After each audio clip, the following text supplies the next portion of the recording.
풍성하신 하나님, 오늘도 거룩한 안식일을 맞아 우리를 주님의 품으로 불러주시고 찬양과 말씀의 자리로 인도해 주심을 진심으로 감사드립니다. 아멘. 만물이 소생하는 따뜻한 봄의 계절에 우리의 마음을 주님의 말씀으로 새로워지게 하시고 우리의 믿음과 사랑이 다시금 싹트게 하여 주시옵소서. 아멘. 지난 한 주간의 우리의 삶을 돌아볼 때 주님 앞에 온전히 살지 못하였음을 고백합니다. 말과 생각과 행동 속에 주님의 뜻을 구하지 않았던 모든 순간을 용서하여 주시옵소서. 아멘. 주님께서 저희 군산 참빛교회를 기억하시어 날마다 말씀과 기도로 하나님의 크신 계획을 온전히 감당하게 하시고 성령께서 강하게 역사하시는 교회가 될 수 있도록 주님께서 함께하여 주시옵소서. 아멘. 특히 주님의 새로운 성전을 위해 많은 성도들이 물심양면으로 노력을 하고 있습니다. 새로운 교회가 지어지는 날이 얼마 남지 않았기에 아무 사고 없이 재정적으로도 부족하지 않게 마지막 날까지 주님께서 함께하여 주시옵소서. 아멘. 오늘 오후 안식일에는 사경회가 준비되어 있습니다. 모든 성도들이 참석하여 주님의 말씀을 듣고 공부함으로써 저희 참빛교회 성도님들이 믿음이 더 굳세어지고 커나가는 시간이 될 수 있도록 함께하여 주시옵소서. 아멘. 오늘 예배를 위해 이른 아침부터 수고하고 봉사하시는 여러 손길들을 기억하여 주시고 은혜 내려 주시옵소서. 아멘. 이 예배 가운데 말씀을 선포하실 목사님을 성령으로 충만하게 하시고 그 입술을 통해 주님의 음성이 선포되게 하옵시고 듣는 모든 성도들이 하나님의 음성으로 받아들여 순종함으로 나아가는 예배가 되게 하여 주시옵소서.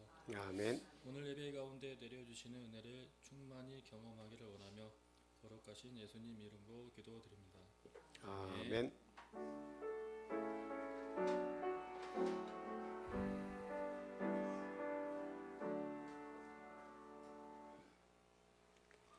네, 이어서 성가대 찬양 읽겠습니다.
앉으세요.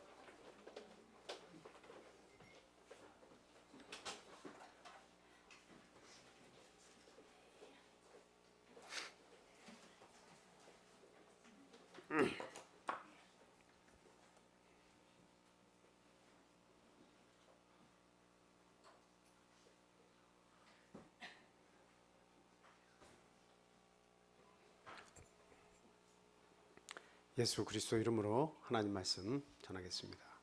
다 같이 본문 말씀 찾아보겠습니다. 사무엘하 6장 1절에서부터 15절까지 있는 말씀입니다. 현정민 집사님께서 읽어주시겠습니다. 다윗이 이스라엘에서 뽑은 무리 3만 명을 다시 모으고 다윗이 일어나 자기와 함께 있는 모든 사람과 더불어 바알네 누다로 가서 거기서 하나님의 궤를 메어 오려 하니 그 궤는 그룹들 사이에 자정하신 만군의 여호와의 이름으로 불리는 것이라. 그들이 하나님의 궤를 새 수레에 싣고 산에 있는 아비나답의 집에서 나오는데 아비나답의 아들 우스다와 아요가 그 새 수레를 모니라. 그들이 산에 있는 아비나답의 집에서 하나님의 궤를 싣고 나올 때 아요는 궤 앞에서 가고 다윗과 이스라엘 온 족속은 잣나무로 만든 여러 가지 악기와 수금과 비파와 소구와 양금과 제금으로 여호와 앞에서 연주하더라. 그들이 나곤의 타작마당에 이르러서는 소들이 뜸으로 우사가 손을 들어 하나님의 궤를 붙들었더니 여호와 하나님이 우사가 잘못함으로 말미암아 진노하사 그를 그곳에서 치시니 그가 거기 하나님의 궤 곁에서 죽으니라. 여호와께서 우사를 치심으로 다윗이 분하여 그곳을 베레스 우사라 부르니 그 이름이 오늘까지 이르니라. 다윗이 그날에 여호와를 두려워하여 이르되 여호와의 궤가 어찌 내게로 오리요 하고 다윗이 여호와의 궤를 옮겨 다윗성 자기에게로 메어 가기를 즐겨하지 아니하고 가드 사람 오벨에돔의 집으로 메어 간지라.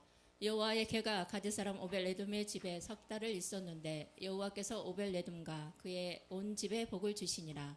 어떤 사람이 다윗 왕에게 이르러 아뢰어 이르되 여호와께서 하나님의 궤로 말미암아 오벳 에돔의 집과 그의 모든 소유에 복을 주셨다 한지라. 다윗이 가서 하나님의 궤를 기쁨으로 메고 오벳 에돔의 집에서 다윗 성으로 올라갈새 여호와의 궤를 맨 사람들이 6걸음을 가매 다윗이 소와 살찐 송아지로 제사를 드리고 다윗이 여호와 앞에서 힘을 다하여 춤을 추는데 그때 다윗이 벳 에봇을 입었더라. 다윗과 온 이스라엘 족속이 즐거이 환호하며 나팔을 불고 여호와의 궤를 메어 오니라. 아멘. 오늘은 이 말씀을 통해서 교회 중심의 삶을 삽시다라는 제목으로 같이 은혜를 나누도록 하겠습니다. 저희들이 5가지 중심이 있죠. 하나님 중심, 예수 십자가 중심. 그 다음부터 같이 해볼까요? 세 번째가 뭐죠? 성령 충만 중심. 그 다음 말씀과 기도 중심. 마지막 5번째가 교회 중심입니다. 우리 모두 교회 중심의 삶을 살고 있습니까? 그렇게 그런 삶을 사시기를 예수님의 이름으로 축원을 드립니다. 교회 중심이어야 됩니다.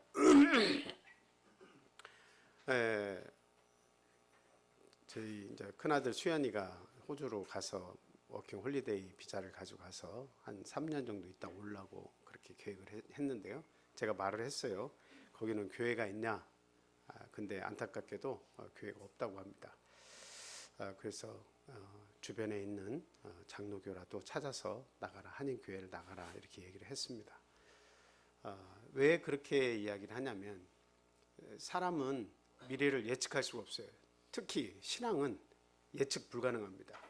내가 믿음이 좋은 것 같다가도 1년 뒤에 가보면 그 신앙이라고 하는 것이 어디로 다 도망가고 세상 사람들보다 못한 그런 삶을 사는 경우도 얼마든지 많이 봅니다. 그러니까 내 신앙을 장담할 수 있는 사람은 아무도 없어요. 목회자도 마찬가지예요.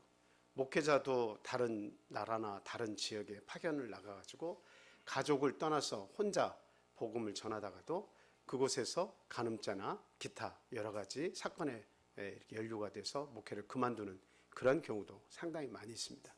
아무리 신앙이 좋은 것 같아도 내가 내 신앙을 나 혼자 힘으로 지킬 수 있다고 생각을 하더라도 교회를 떠나서는 그 신앙을 유지하고 발전시키는 것은 대단히 어렵다라고 하는 사실을 우리는 분명히 알고, 내가 무엇을 하든 어떤 일을 하든 어떤 계획을 세웠던 간에 그 중심에는 하나님 중심, 예수 십자가 중심, 성령 충만 중심, 말씀과 기도 중심, 특히 교회 중심적인 삶을 살도록 힘을 써야 된다는 말씀 우리 모두가 기억을 해야 되겠습니다.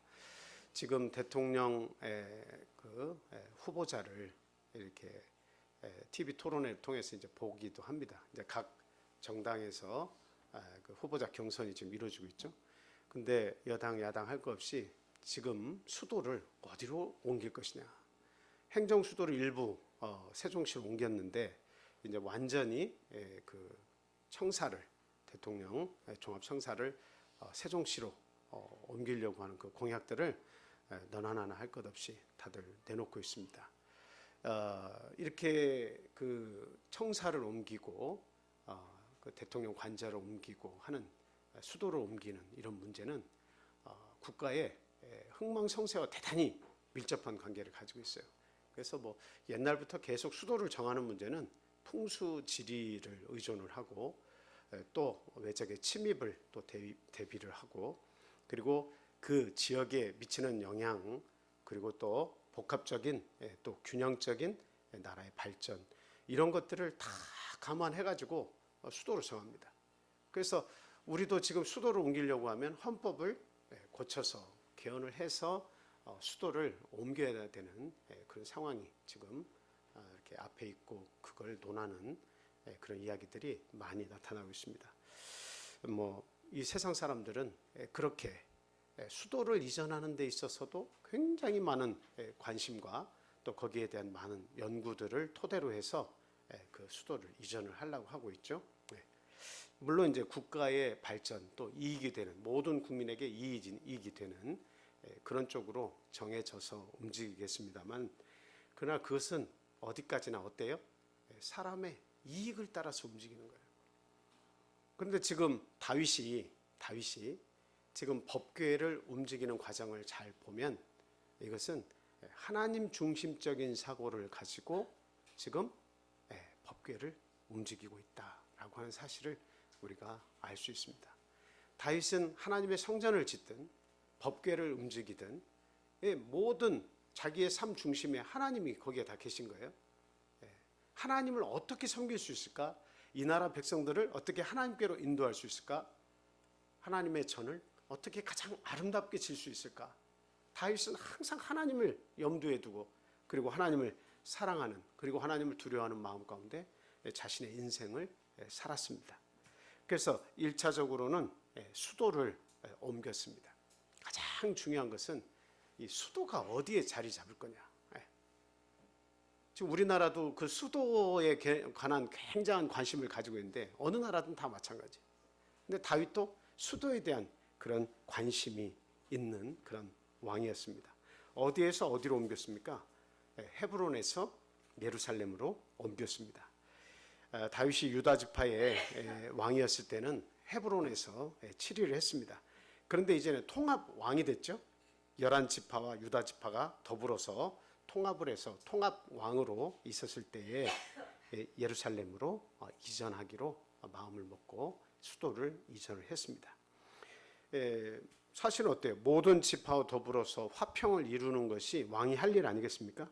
그리고 화평을 추구하기 위해서도 그렇고 또 역사적으로도 중요한 의미가 있는 장소이기 때문에 다윗은 그 믿음의 장소인 그 예루살렘을 선택해서 갔다라고 하는 사실입니다. 여러분 아브라함의 조카가 누구죠? 롯이죠. 예. 룻이에요? 롯이죠. 롯이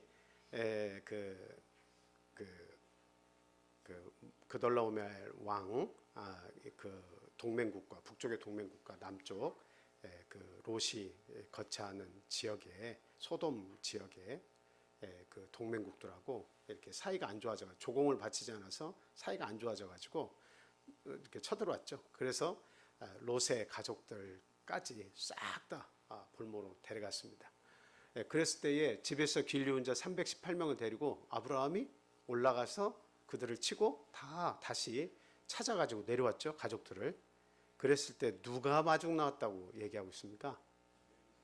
멜기세덱인데 무슨 왕이라고 소개가 되겠죠. 살렘 왕이라고 소개가 되어 있어요. 그 살렘은 예루살렘을 이야기하고 있습니다. 근데 살렘 왕 멜기세덱에 대해서 이야기를 하고 있는데 그는 태어난 때가 없어요. 난 때가 없어요. 태어난 때가 없어요. 죽는 날이 없어요. 그러면 누구란 말씀이에요? 태어난 날도 없고 영원히 존재하는데 죽는 날이 없어요. 누구밖에 없어요, 이거는. 하나님 한 분밖에 안 계세요. 하나님 한 분밖에 안 계세요. 근데 그분이 살렘 왕으로 계셨고 거기에서 현현 나타나셨다 이거예요. 나타나셨다. 눈에 보이도록 나타나서 아브라함의 노고를 치하하고 아브라함은 전리품에 11조를 드리고 떡과 포도즙을 가지고 나와서 그 살렘 왕의 대접을 이렇게 해줬다 하는 성경 말씀을 우리들이 잘 알고 있습니다. 살렘 왕 멜기세덱이 계셨던 곳입니다. 영원하신 하나님이 계셨다 이 말이에요. 그 지역에서는 왕으로 계셨다. 영존하신 영원히 존재하시는 그런 왕으로 계셨다 이거예요. 그 중간에 역사적인 사실들을 통해서 어디로 가셨는지를 밝히고 있지 않지만 그러나 이 살렘 왕 멜기세덱은 여전히 거기에 계신 거예요. 예루살렘에 계신 거예요. 왕으로서 계속 계신 거예요. 하나님이 그 나라와 함께 하시기 때문에 살렘 왕 멜기세덱은 죽는 날이 없이 그곳에서 계속 이스라엘 민족과 자기가 선택한 백성들과 함께 계속 계셨다라고 하는 사실입니다. 또 우리가 독자 이삭을 어디에서 바치죠? 어느 산으로 가라고 했죠? 어디입니까 거기가? 모리아 산으로 가서 이렇게 바치라고 했습니다. 그러니까 우리가 정확히는 왜 그랬습니까? 모리아 산 말고도 좋은 산이 많은데 우리가 왜 굳이 모리아 산으로 가야 됩니까? 이렇게 질문하실 수도 있어요. 마치 그 아람 장군 나아만 장군이 우리나라에는 요단강보다 좋은 곳이 얼마든지 있는데 왜 요단강에 가서 7번 씻어야 되냐 이런 조그만 나라에 조그만 강에서 그렇게 얘기했던 것처럼 왜 하필 모리아산입니까? 그렇게 얘기할 수 있는 거예요. 그러나 다 이유가 있는 겁니다. 왜 하필 모리아산이죠? 모리아산은 어디에 있어요? 예루살렘에 있어요. 예루살렘에 있습니다.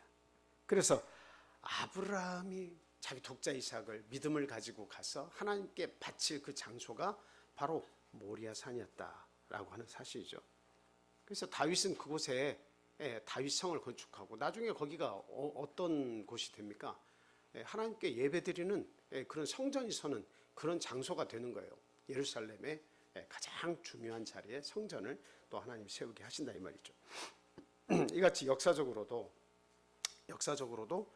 가장 중요한 곳 그곳이 바로 예루살렘이었다. 그래서 다윗은 헤브론에서 예루살렘으로 수도를 이전을 하게 되었습니다. 다윗은 제사장 나라 중심을 선언을 했어요. 하나님 중심적으로 살기 위해서 우리나라는 하나님께 제사 드리는 민족이다. 하나님께 제사 드리는 민족이다. 우리가 하나님과의 관계를 돈독히 함으로써 이 나라가 강건하고 하나님께 축복받고 외세로부터 안전을 보장받는다라고 하는 정확한 믿음을 가지고 있었습니다. 그래서 제사장 나라에서는 뭐가 가장 우선시 돼야 됩니까? 제사장 나라에서는 하나님의 뜻이 전달되는 것이 가장 우선시 돼야 돼요. 그러니까 가장 중요한 장소에 하나님께서 임재하셔서 하나님의 뜻을 제사장을 통해서 전달하시고 또 제사장을 통해서 제사를 드릴 때 하나님이 그 제사를 흠량하시고 또 축복하시는 그런 그 명확한 커뮤니케이션이 이루어지는 그런 장소가 필요하다는 거죠. 그러니까 다윗은 정확하게 그것을 인식을 하고 예루살렘으로 수도를 옮겼습니다. 우리가 같이 생각해 봐야 되는 것은 오늘날 우리의 이사는 어떻습니까? 또 우리의 학교는 어떻습니까? 우리의 직장은 어떻습니까? 또 우리의 결혼은 어떻습니까? 이런 것들을 고민하지 않는 것은 그것은 세상 사람들이 다 하는 것들이에요. 고민하지 않는 것은 세상 사람들이 그렇게 살아가는 거예요. 그럼 뭐 중심이에요? 나에게 어떤 이익이 있을까? 나에게 어떤 편리함이 있을까? 나에게 어떤 좋은 점들이 있어서 내가 이사를 가야 할까? 아니면 내가 직장을 얻어야 할까? 결혼을 해야 할까? 이 모든 것이 다 나 중심이에요. 내 계획 중심이고 나에게 이익이 되는 대로 선택을 해서 다 가게 돼 있어요. 근데 우리가 만약에 다윗의 입장이었다, 다윗과 같은 믿음이 우리에게 있다라고 하면 우리는 이사도 어떤 중심으로 이사를 가야 됩니까? 교회 중심으로 이사를 해야 되는 거예요. 그래야 교회가 살아요. 교회가 발전해요. 그 미래의 교회가 어떻게 될 것인가를 여러분들이 꿈을 꿔보세요. 한번. 어떻게 해야 교회가 발전하겠습니까? 제가 지금 당장 여러분들에게 너무 멀리 사니까 빨리 이사 오시오, 이 말씀 드리는 거 아니에요. 우리의 마음 자세가 하나님 중심이고 교회 중심이어야 된다는 이야기를 하고 있어요. 우리가 교회가 멀리 있으니까 빨리 끝나고 해가 저물기 전에 집에 가서 쉬어야 돼, 이런 입장으로 만약에 이게 하루 이틀의 문제가 아니라 이게 5년이 가고 10년이 가고 20년이 가고 우리의 미래 계속하면 우리 자녀들의 믿음이, 지금 부모가 데리고 오니까 오지만 그 멀리에서 그 자녀들이 내 돈을 지불하고 내 시간을, 아까운 시간을 지불해 가면서 이 교회에 와서 신앙생활을 아무리 진리의 말씀이 있다 한들 오기가 쉽겠느냐 하는 거예요. 부모의 마음도 뜨거워지지 않고 달궈지지 않는데 우리의 자녀들이 정말 믿음을 가지고 나와서 신앙생활을 우리의 미래에서 할 수 있을 것인가, 그것을 우리 고민해야 돼요. 그래서 다윗과 같은 이 제사장 나라를 제대로 지키기 위한 다윗의 준비를 우리가 보고 오늘날 우리가 같이 생각하고 동의하고 배워야겠다라고 하는 겁니다. 어디 중심으로 내가 옮겨야 되나. 오늘날 우리가 수도를 움직이는, 다윗과 같이 수도를 움직이는 그런 자리는 아니에요. 그러나 내 신앙의 수도를 움직이려면 내 신앙의 수도는 어디냐 이 말이죠. 어떻게 해야 가장 내 영혼을 강건하게 지킬 수 있을 것이냐, 어떻게 해야 가장 하나님과 가까운 곳에서, 영적으로는 뭐 제가 있는 곳이 교회입니다만 정말 가깝게 우리 성도들의 모임을 할 수 있도록 교회를 하나님께서 만들어 놓으셨잖아요. 어떻게 성도들과의 교제, 하나님과의 교제를 우리가 활발히 할 수 있을 것인가, 그것은 교회 중심이다라고 하는 겁니다. 그래서 우리가 혹 이사를 하게 되더라도, 우리가 학교를 선택하게 되더라도, 우리의 직장을 선택하게 되더라도, 우리의 결혼을 선택하게 되더라도 우리의 마음속에서는 항상 하나님 중심, 교회 중심이 떠나서는 안 되겠다라고 하는 말씀을 드립니다. 그래서 우리의 삶의 터전은 보다 잘 하나님을 섬길 수 있는 곳으로, 이렇게 표어를 정해야 돼요. 보다 잘 하나님을 섬길 수 있는 곳으로.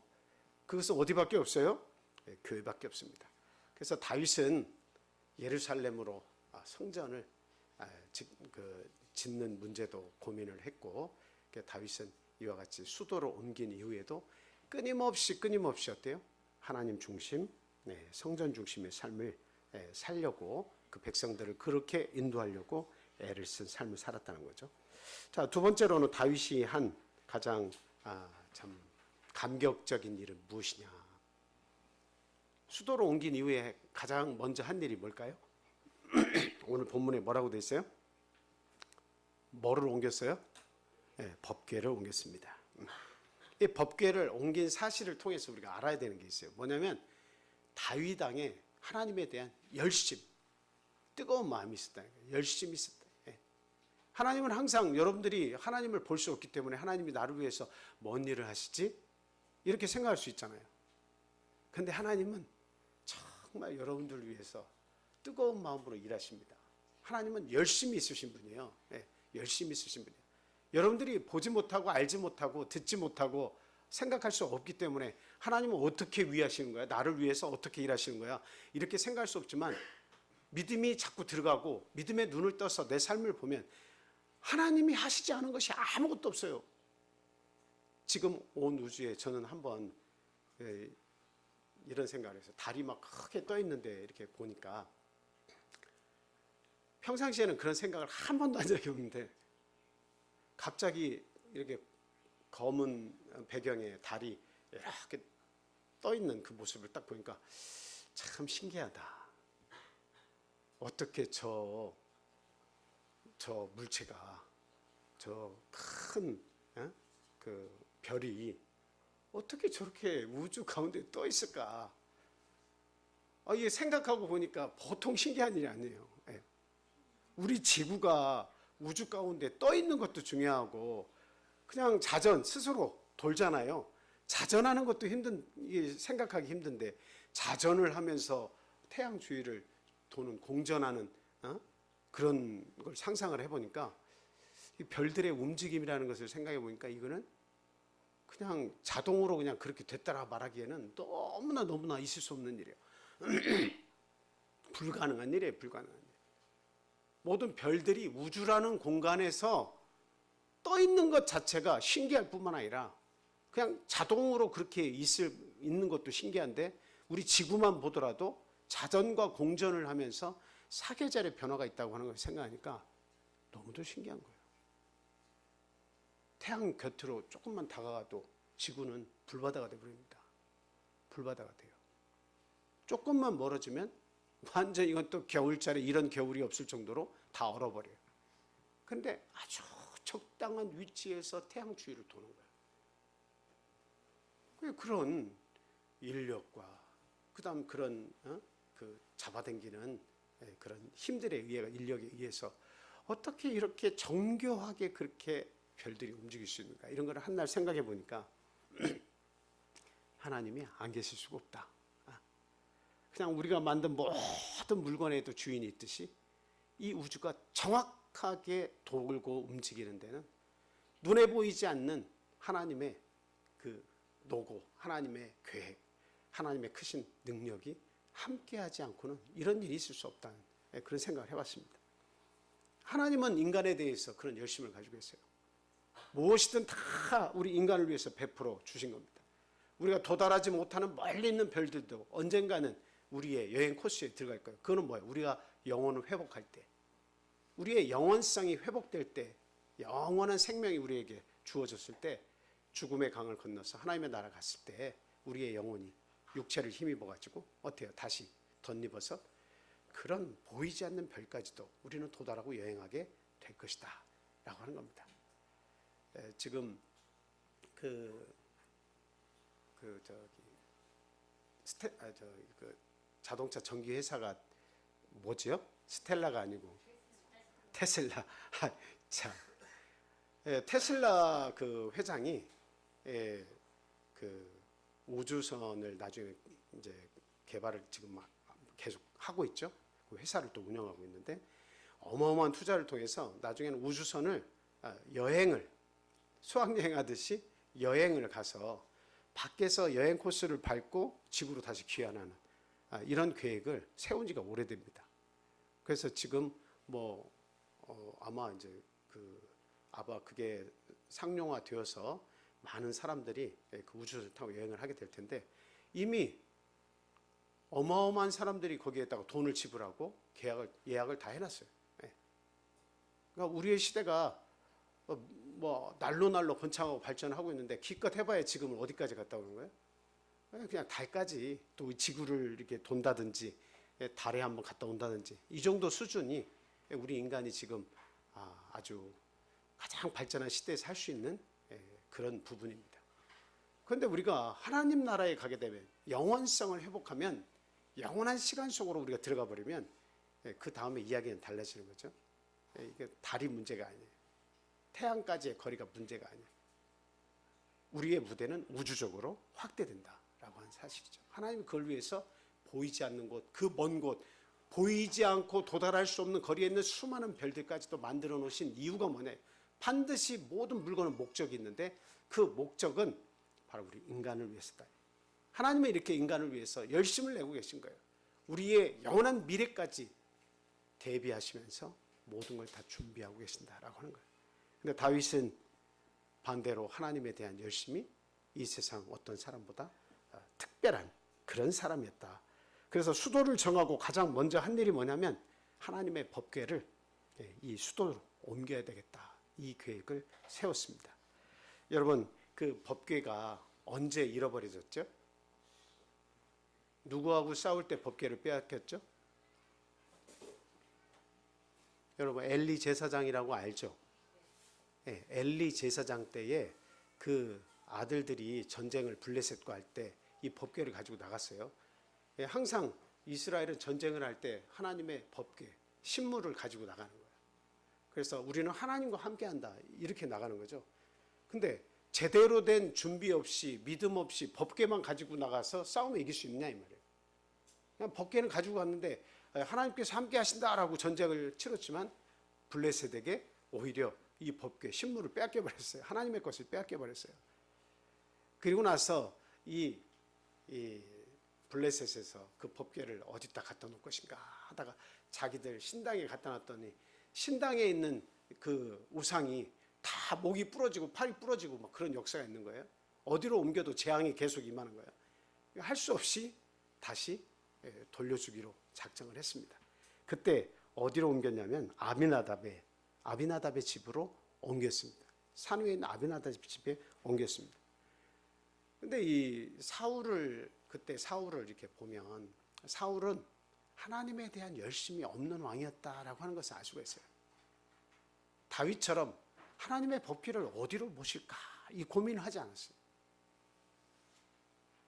그냥 그 돌려줬을 때 일단 아비나답의 집으로 일단 모셔야겠다 이렇게 생각을 하고 그렇게 옮겼습니다. 그러니까 사울은 제사장 나라를 만드는 데 대한 관심이 별로 없는 왕이에요. 그리고 자기의 처음엔 겸손했지만 나중에는 하나님이 거기에 권세와 왕의 권세와 많은 힘과 그리고 능력들을 주셨는데 오히려 자기의 이름을 자기의 명성을 내려고 애를 쓰고 교만해졌고 하나님의 말씀에 순종치 않는 왕으로 변질되어 갔다라고 하는 사실이죠. 그래서 이 법궤 역시도 아무 곳에나 안치시켜 놓은 거예요. 제사장 나라라는 말 이 자체가 하나님께서 임하신다는 뜻을 가지고 있지 않습니까? 법궤가 있으면 제사장 나라가 있고 그리고 그곳에 하나님의 통치가 이루어지는데 이것을 정확하게 간파하지 못한 왕이 사울 왕이었어요. 그런데 다윗은 수도를 이전하고 그 멀리 떨어져 있는 그 법궤를 가져야겠다 이 생각을 하고 실행에 옮겼다라고 하는 거예요. 근데 우리가 이제 말씀을 이렇게 상고할 때마다 한 번씩 이렇게 그냥 스쳐 지나가는 부분들이 있어요. 한번 저기 1절 한번 보세요. 1절 말씀은 우리가 잘 스쳐 지나가요. 뭐라고 되어 있습니까?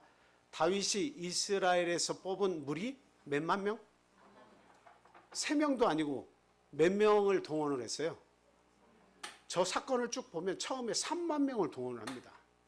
하나님의 법궤를 여기 아비나답의 집에서 그 다윗이 살고 있는 그 성읍으로 옮기는데 예루살렘 성 쪽으로 옮기는데 3만 명을 동원했어요. 네. 여러분 3만 명 동원한다고 하는 그 의미가 뭘까요? 하나님에 대한 관심과 뜨거운 열심이 있다는 거예요. 네. 그리고 거기에 각종 악기를 동원해서 악기를 연주하게 하고 자신은 에봇을 입고 어떻게 했다고 되어 있습니까? 온 힘을 다해서 어떻게 했대요? 뭐 했대요? 법궤가 막 올라오니까 어떻게 했대요? 막 춤을 췄대요.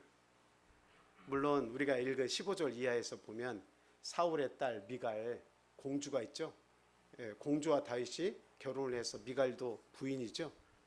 근데 미갈이 있는데 다윗이 거기서 막 춤을 추다가 허리춤이 풀러져서 내려갔습니다. 옷이. 그러니까 미갈이 뭐라 그랬어요? 경거망동한다 왕이. 하나님의 법궤가 올라오는 건 올라오는 거지 거기서 춤을 추면서 사람들 앞에서 그냥 추태를 부리고 있다 이렇게 생각을 하고 말을 함부로 했어요. 그랬더니 다윗이 그 일로 인해 가지고 앞으로 너로 인해서 자식이 없을 것이다 이렇게 선언을 해버렸어요. 그 말은 뭐예요? 내가 너를 사랑하지 않겠다. 그 선언을 해버린 거예요. 다윗은 그만큼 이 법궤가 올라올 때 어린아이와 같은 마음으로 행복과 감격에 막 가득 찬 마음으로 그 법궤를 이동시키는데 막 이렇게 참 긴장된 상태이면서 행복한 상태로 옮긴 그런 모습을 가지고 있었다라고 하는 거죠. 자, 이것이 하나님에 대한 다윗의 열심이 있었다라고 하는 것을 알 수 있어요. 법궤를 이동시키려고 했고 3만 명을 동원했고 진심으로 거기에 관심과 사랑을 쏟아서 춤을 췄고 이런 것을 통해서 다윗이 알 수 있다 이거예요. 오늘날 우리가 교회를 옮기고 직장을 잡고 결혼을 하고 뭔가를 선택하는데 다윗과 같은 그런 즐거움이 있느냐 이거예요. 다윗과 같은 그런 행복감이 있느냐는 거예요. 어디로 갈 때 그런 행복이 있어요? 교회 중심으로 갈 때 그런 행복이 있는 거예요. 막 춤을 추고 남들 모르는 너는 모른다. 이 기쁨 너는 모른다 하는 기쁨은 어디에서 오는 거예요? 하나님이 주시는 진짜 기쁨은 어디에서 오는 거예요? 그것은 교회 중심의 삶을 살 때 오는 거예요. 다윗이 이렇게 춤을 출 수 있었던 것은 제사장 나라 중심으로 살려고 애썼기 때문에 그 마음 가운데 하나님이 만족과 기쁨과 감격을 주신 거예요. 오늘날 우리들도 교회 중심의 삶을 살 때 그런 기쁨이 있는 거예요. 그게 없다면 세상 사람들과 우리하고 다른 게 뭐가 있어요. 내가 결혼할 때 나에게 이익되도록 결혼만 생각하라고 교회는 딴판이고 하나님 중심은 저리 멀리 가 있고 내 중심으로 선택해서 결혼하고 내 중심으로 선택해서 직장 잡고 내 중심으로 선택해서 이사가고 내 중심으로 나에게 이익이 되는 것을 쫓아서 살면 세상 사람들이 다 하는 거 다 똑같이 하는 거잖아요. 거기에 하나님 내가 믿어서 달라진 게 뭐가 있어요? 교회 중심의 삶이 뭐가 있어요? 3만 명을 동원한 이 다윗과 모든 것을 다 동원해서라도 하나님 중심의 삶을 살아야겠다는 그 마음이 우리에 없다면 우리는 세상 사람들과 똑같은 거예요.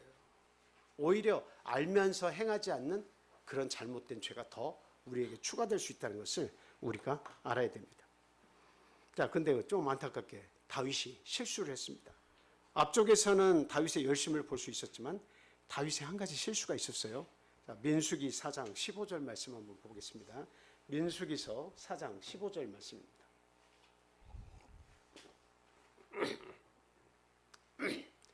진영을 떠날 때에 아론과 그의 아들들이 성소와 성소의 모든 기구 덮는 일을 마치거든 고앗 자손들이 와서 맬 것이니라. 그러나 성물은 뭐하지 말라? 만지지 말라. 그들이 죽으리라. 회막 물건 중에서 이것들은 고앗 자손이 맬 것이다. 예, 고앗 자손, 게르손 자손, 그리고 무라리 자손. 이 세 자손은 레위 자손의 아들들의 자손입니다. 그러니까 레위 지파에 속한 사람들이에요. 이 사람들은 다 제사장들이에요. 제사장. 그러니까 레위 지파에 속해 있으면서 제사장들이 성물을 움직여야 되는데 그들은 만져도 됩니다. 만져야 움직일 거 아니에요. 그런데 이 누가 아비나답의 집에서 옮길 때 그 아들 둘이 있었는데 그것을 법궤를 움직이는 거는 어떻게 해서 잘 안 만지고 어떻게 옮겼나 봐요. 그래서 그 수레에다 싣고 이렇게 움직이는데 막 소가 이렇게 막 뒤뚱뒤뚱하고 하다가 바퀴가 어디 모난 곳을 넘어가게 되다가 이렇게 울컥울컥 하니까 어떻게 했어요? 그 법궤에다 손을 딱 만졌어요. 누가? 우사가. 우사가 그걸 만졌어요. 아싸가 아니고 우사입니다. 아싸 이렇게 딱 붙잡았어요. 그랬더니 어떻게 됐습니까? 저 말씀에 의하면 어떻게 돼 있어요? 그가 우사가 만약에 레위 지파의 가문의 사람이라면 또 제사장이라면 절대 죽지 않겠죠. 그 성물을 만져도 죽지 않겠죠. 그런데 안타깝게도 우사는 레위 지파의 사람이 아니었어요. 그것을 딱 만지자마자 그는 좋은 뜻에서 한 거예요. 하나님의 법궤가 움직여지는데 떨어지지 않도록 붙잡아 준 거예요. 그러나 그가 제사장 가문의 사람이 아니었기 때문에 거기서 즉사하고 말았습니다. 우리가 이 사건을 통해서 참 다윗이 안타깝다. 이것까지 정확히 간파하고 있었으면, 알고 있었으면 법궤를 순조롭게 사람의 생명을 죽이지 않고 움직일 수 있었을 텐데 그 생각을 우리가 하게 됩니다. 근데 우리가 여기서 알아야 되는 게 뭐냐면 하나님에 대한 열정과 사랑만 있다고 해서 꼭 평탄한 것만 아니다. 복을 받는 것은 아니다. 이 사실을 알아야 돼요. 우리가 하나님에 대한 열정과 사랑도 중요하지만 뭣도 중요해요. 뭣도 중요하다고 지금 우리가 알 수 있을까요? 하나님께서 주시는 지혜가 필요하다. 이 땅에서의 지혜는 돈 벌기 위한 것이고 성공하기 위한 것이고 내가 남들보다 더 나은 자리로 나아가기 위한 것이죠. 성취를 위한 거예요. 그런데 하나님께서 주시는 그 지혜라고 하는 것은 하나님의 뜻을 알고 하나님의 뜻에 순종을 하고 그리고 어떻게 하면 하나님께 누가 되지 않고 영광이 되느냐 이것을 가르쳐 준 것이 하나님의 지혜입니다. 그래서 내 자신의 생각과 경험으로만 섬겨서는 안 돼요. 교회 운영도 마찬가지예요. 내 생각과 내 계획대로만 움직이는 게 교회 운영의 원리는 아니다라고 하는 거예요. 반드시 누가 기뻐하시는 방법을 찾아야 돼요? 하나님이 기뻐하시는 방법을 찾아야 된다라고 하는 겁니다. 그래서 다윗은 이런 실수를 했습니다. 그러면 그 실수에서 사람이 죽으니까 다윗은 어떻게 했겠습니까? 다시 돌아가. 3만 명을 동원했지만 다 물리고 나서 고민을 했겠죠. 다윗이 재도전을 합니다. 다윗이 도전할 때 3개월 만에 다시 도전을 하는데 그 사이에 뭘 했겠어요? 다윗이 말씀을 연구를 했습니다. 야, 이거 왜 사람이 죽어? 이렇게 귀하고 좋은 일을 하는데, 하나님의 법궤를 운반하는데 이 귀한 일 하는데 사람이 죽었어야 되겠어? 한 말씀을 다 찾아봐. 어떤 것에서 우리의 흠결이 있는지 한번 찾아봐 하고 성경 말씀을 연구를 해봤더니, 말씀에 아까 우리가 읽은 말씀 있죠? 그 말씀처럼, 민수기에 있는 말씀처럼 레위에 속한 그런 가문이 아니면, 제사장이 아니면 절대적으로 법궤를 만져서는 안 된다라고 하는 사실을 알게 된 거예요. 그래서 3개월 후에, 그 사건이 있은 지 3개월 후에 다시 그 법궤를 움직이게 합니다. 다윗이 다시 한번 도전하는 거예요. 그리고 우사의 죽음을 통해서 또 고민을 했고, 또 오벳에돔의 집이 또 법궤를 가지고 있는 것 자체를 통해서 이렇게 복을 받은 사실, 이런 것들을 이렇게 다윗이 알게 됐어요. 그래서 아까 그 아비나답의 집에서 옮겨졌던 법궤를 오벳에돔의 근처에 있는 오벳에돔의 집으로 옮겨놨어요. 그래서 그들이 축복을 받고, 그리고 우사의 사건, 이런 것들을 총체적으로 다 생각을 하면서 말씀을 연구를 한 끝에 3개월 만에 다시 한번 그렇게 재시도를 했습니다. 자, 오늘 이 말씀은 좀 짧게 말씀을 드렸지만, 나 자신과 우리 가족 중심에서 우리는 지금까지 살아왔어요. 물론 신앙을 가진 이후에 어떻게 변화되었는지는 여러분들 스스로가 아실 겁니다. 내가 신앙을 가지기 이전에 누구라도 다 마찬가지예요. 나 중심의 삶을 살고 우리 가족 중심의 삶을 사는 거예요. 우리가 편안해야 돼요. 내가 편안해야 돼요. 나의 일터건, 나의 직장이건, 나의 결혼이건 나 중심일 수밖에 없어요. 그런데 우리가 하나님을 만나고 진리의 말씀을 받고, 그리고 교회를 선택해서 다니고 있는 이런 삶을 살 때에 우리의 삶은 어떻게 변화돼야 되는가라고 하는 그 물음표가 우리 신앙인에게는 항상 따라다닌다는 사실을 잊지 마세요. 이 물음표가 떠나가면 세상 사람들과 똑같은 거예요. 어떻게 살아야 하지? 내가 하나님 믿는 사람으로 어떻게 살아야 하지? 이 물음표는 우리가 죽는 날까지 따라다녀야 된다는 거예요. 어떤 선택을 해야 할까? 세상의 모든 모임은 이익 중심이에요. 하나님 중심 아닌 우리의 성취감, 우리의 이익 중심이다 하는 거예요. 그런데 오늘 말씀을 통해서 우리가 알아야 되는 것은 하나님 중심적인 사고를 해야 되고, 반드시 내 삶의 중앙에는 교회가 있어야 되겠다. 내 생각과 마음 속에는 교회가 존재해야겠다라고 하는 사실입니다. 교회가 지어져 가고 있는데 내 중심은 교회가 지어져 가고 있대. 뭐 얼마나 잘 지어져 가겠어? 이거 안 되죠.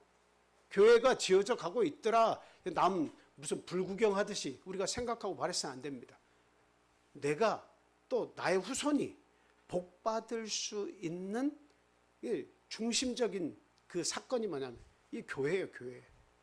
교회가 지어지고 그 교회를 중심으로 해서 내가 신앙생활을 어떻게 하며 내 자식들과 후손에게 어떻게 교회의 관계를 물려줄 것인가, 이게 우리의 숙제예요. 거기에 영원한 생명이 있기 때문에 가장 중요한 거예요. 근데 그거 귀중하게 생각 안 하면 영혼들 다 떨쳐버립니다. 지금은 후회 안 해도 뭐 별 타격이 없어요. 지금은 후회 안 해도 별 타격이 없어요. 세상에서 잘 되는 거 지금은 별 타격이 없어요. 그런데 나이를 점점 먹어서 하나님이 부르실 날이 되면 고민이 계속 됩니다. 어떤 고민이 될까요? 내 자녀들의 영혼은 건강한가? 하나님께서 나에게 주신 축복의 통로고 나의 지대한 큰 자산인 우리의 자녀들은 믿음 안에서 탄탄한 길을 걷고 있는가? 그게 계속 세상을 떠나기 전까지 우리에게 떠나지 않고 내 마음속에 있는 거예요. 짐으로 있는 거예요. 항상 그걸 위해서 기도하게 되어 있습니다. 그래서 우리는 교회 중심으로 우리가 살아야 된다. 이거 우리 자식들에게 물려줘야 됩니다. 우리의 후손들에게 머리에 쏙 들어가서 떠나지 않게 만들어줘야 돼요. 다윗이 헤브론에서 예루살렘 성으로 수도를 옮겼던 것처럼 왕이 되고 나서 그 일을 했잖아요. 오늘날 우리는 왕 같은 제사장이 되었잖아요. 오늘날 우리의 영혼의 수도는 어디입니까? 이 세상이 아니라 하나님의 나라예요. 교회가 있는 곳이 우리의 영혼의 수도예요. 성도들의 모임이 우리 영혼의 수도다 이 말입니다. 이전이 돼야 돼요. 교회 중심적인 사고로 옮겨야 됩니다. 그곳에 하나님이 임재하시고 우리 사람들과 만나주시는 곳이고 생명의 성령의 법에 의해서 우리의 죄가 끊임없이 사해지고 있는 제단이 바로 교회이기 때문입니다. 그래서 오늘 저와 여러분들은 예수님의 십자가의 공로로 만들어진 이 교회를 떠나서는 결코 우리의 영혼이 안전하지 못하다는 사실을 아시고 교회 중심적인 삶을 꼭 살아서 마지막까지 영혼이 구원받고 그리고 영원한 하늘나라에서의 큰 축복을 얻는 성도님들이 다 되시길 원합니다. 우리 함께 기도하겠습니다. 할렐루야. 사랑과 은혜가 충만하신 예수 그리스도 이름으로 기도합니다.